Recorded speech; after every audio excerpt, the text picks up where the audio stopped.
Assalamualaikum warahmatullahi wabarakatuh. Sahabat-sahabat semuanya, saya sekarang berada di lokasi pengungsian ya, di untuk korban bencana banjir Pamanukan Subang. Ini lokasinya di lapangan kecamatan ya, Kecamatan Pamanukan. Ini sudah ada beberapa tenda dari Lanut, kemudian dari Kemensos, kemudian dari BNPT. Sahabat-sahabat semuanya, ya alhamdulillah ini sudah mulai surut, beberapa lokasi sudah mulai surut, dan tapi untuk warga masih diungsikan di sini. Untuk lokasinya memang di lapangan Kecamatan Pamanukan ya, ada di Geraha Kecamatan, ada di sekolah kecamatan, ada di masjid-masjid sekitar, juga untuk penampungan warga-warga yang terdampak banjir. Sahabat-sahabat semuanya, dari setiap kejadian pasti ada hikmahnya ya.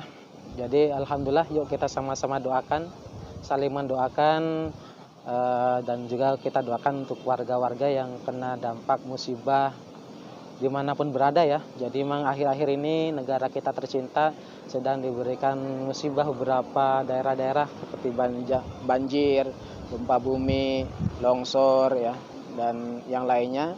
Ya kita saling mendoakan semuanya, mudah-mudahan negeri kita kita bencana ini segera diakhiri ya. Dan ketika kita sudah mengalami kejadian apapun, ada 5 hal yang nanti saya akan sharekan ya pada sahabat-sahabat semuanya. Mudah-mudahan ini bisa bermanfaat. Kenapa? Karena agar kita terhindar dari namanya trauma yang mendalam. Ketika kita terjadi musibah atau apapun, akan memunculkan luka batin ya. Sebenarnya bukan hanya musibah ya, karena trauma itu sendiri kan luka batin yang dimunculkan dari benturan fisik dan emosi. Nah, benturan fisik ini salah satunya adalah musibah. Di lain ada kecelakaan dan lainnya ya. Seringkali ketika kita mengalami sebuah benturan fisik atau semacam musibah ini, muncul kesedihan, kekhawatiran, ketakutan, dan emosi-emosi negatif yang lain. Dan kami juga mengadakan trauma healing ya di beberapa lokasi bencana alam yang kami temukan ya, ketakutan, kesedihan, kekhawatiran. Yang paling banyak adalah kesedihan dan juga kekhawatiran. Sedih karena mungkin ada beberapa barang-barang yang hilang, yang rusak gitu ya, rumahnya rusak, mungkin ada yang hilang juga, atau mungkin sedih karena ada anggota keluarganya yang menjadi korban, kemudian kekhawatiran akan nasib mereka ke depan nanti setelah pasca bencana seperti apa. Nah, bila itu terjadi, itu wajar ya ketika kita mengalami kesedihan, kekhawatiran. Namun kalau itu sudah menjadi, artinya kesedihannya berlebih, kekhawatirannya berlebih, itu akan menjadi masalah bagi emosi kita, sehingga muncul trauma yang mendalam. Trauma ini bukan hanya 1 hari 2 hari biasanya ya, akan berdampak pada 1 bulan, 2 bulan, bahkan bisa menahun. Nah ini bahayanya ketika kita mengalami sebuah luka batin secara emosi ya. Lalu bagaimana cara penanganannya? Saya akan sharekan pada Anda 5 hal. Ada 5 hal yang bisa dilakukan ketika Anda mengalami sebuah kejadian. Mudah-mudahan ini dengan mempraktekkan 5 hal ini, kita bisa jauh lebih, ya akan lebih cepat untuk move on-nya ya. Jadi dan kita menjadi benteng buat diri kita ya, untuk menjadi benteng buat diri kita agar sebagai penangkal ketika ada emosi yang muncul, itu tidak menjadi dominan. Emosi negatif yang muncul kayak stres, trauma, depresi, dan lainnya ya. Apa itu?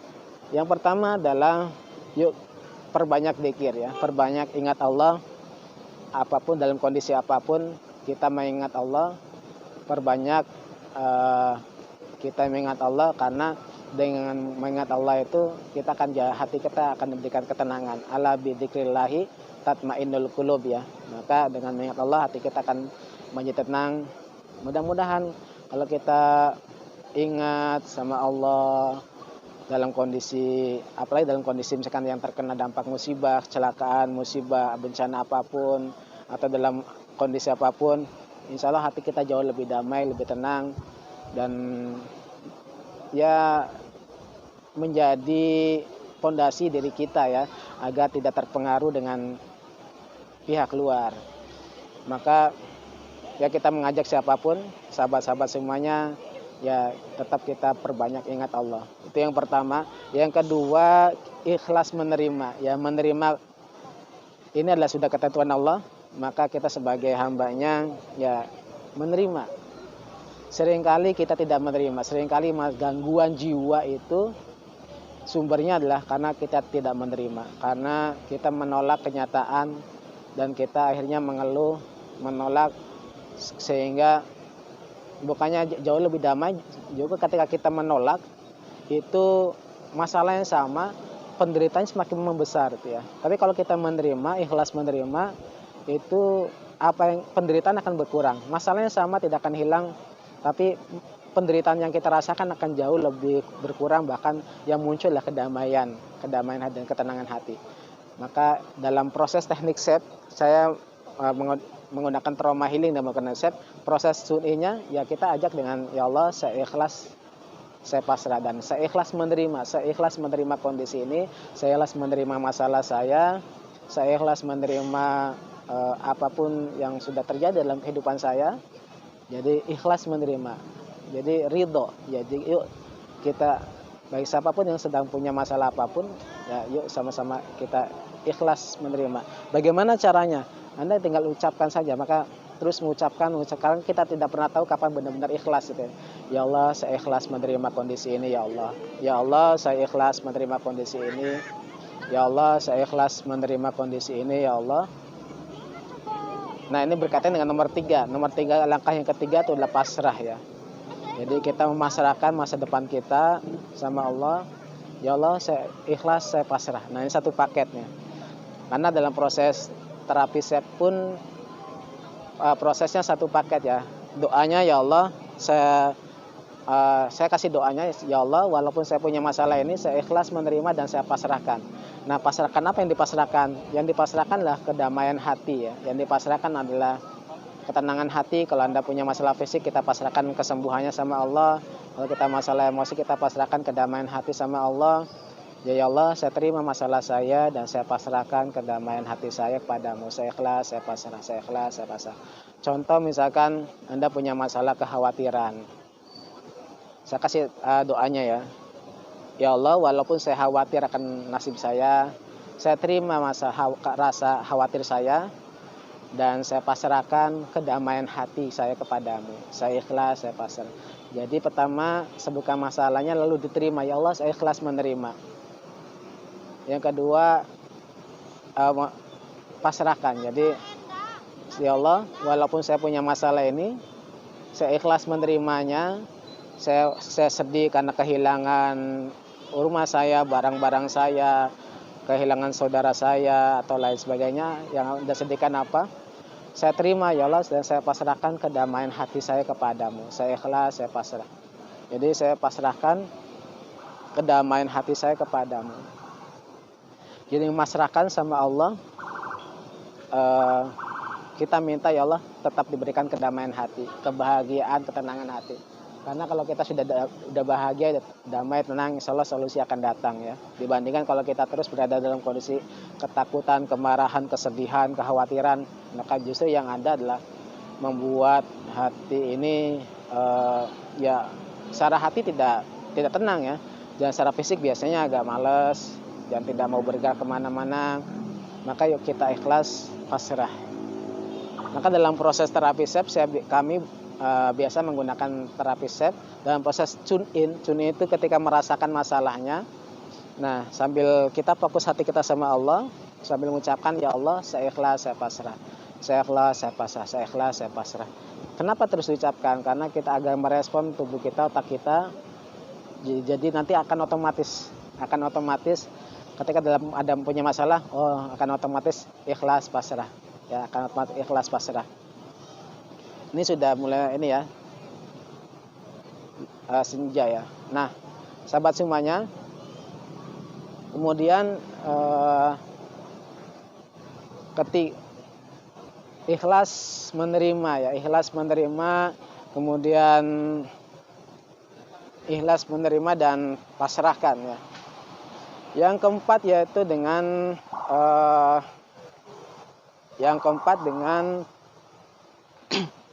fokus pada hal yang masih baik, fokus kebaikan yang masih ada, Dan ketika pasti dalam kondisi ini ada hal-hal yang hilang, barang-barang yang hilang, mungkin ada, maka fokus pada masih ada, fokus pada kebaikan masih ada, syukuri sana.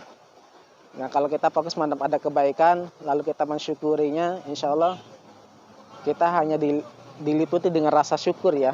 Diliputi dengan rasa syukur, kalau kita mensyukuri, insya Allah akan tambah nikmat kita kepada sama Allah. Maka fokuslah pada hal yang masih ada, yang masih baik, fokus. Lalu, dan insya Allah akan hati kita jauh lebih damai, lebih tenang ya. Terus yang kelima sayangi diri kita. Berikan cinta dan sayang pada diri kita, ucapkan kasih sayang, ucapkan kalimat cinta, dan insya Allah kalau kita terus memberikan kata cinta, ini menghindarkan kita namanya merasa diri terabaikan, merasa diri ini kayak diacuhkan, merasa diri ini tidak berharga, kurang bermakna. Maka berilah cinta, hanya walaupun, jadi kalau Anda misalkan seperti berdialog ya, seperti berdialog dengan diri kita sendiri, wahai diriku, saya mencintaimu, saya menyayangimu. Jadi berikan ucapan cinta, kalimat sayang, berikan sayang, kasih sayang pada diri kita sendiri, agar diri ini terus mencintai diri kita sendiri, menyayangi diri kita sendiri, dan dijauhkan dari yang namanya putus asa, merasa tidak berharga, merasa terabaikan, dan lain sebagainya ya, yang membuat kita jauh lebih terpuruk, lebih down. Baik sahabat semuanya, itu kelima tadi, silakan dipraktekkan. Yang pertama, perbanyak zikir, perbanyak ingat Allah Sang Maha Kuasa yang berikan, yang sudah mengatur segalanya. Kalau kita mengingat Allah, maka kita akan ingat Allah. Fadhkuruni adzkurukum ya, maka ingatlah aku, maka aku akan mengingatmu. Jadi pertama perbanyak zikir, perbanyak ingat Allah. Yang kedua adalah ikhlas menerima. Ikhlas menerima kondisi apapun, dalam kondisi apapun, perasaan apapun yang dirasakan, ikhlas menerima, agar kita dijauhkan dari gangguan jiwa ya. Karena sumber dari gangguan jiwa, kata guru saya, adalah karena tidak menerima kenyataan. Itu yang ketiga adalah pasrah.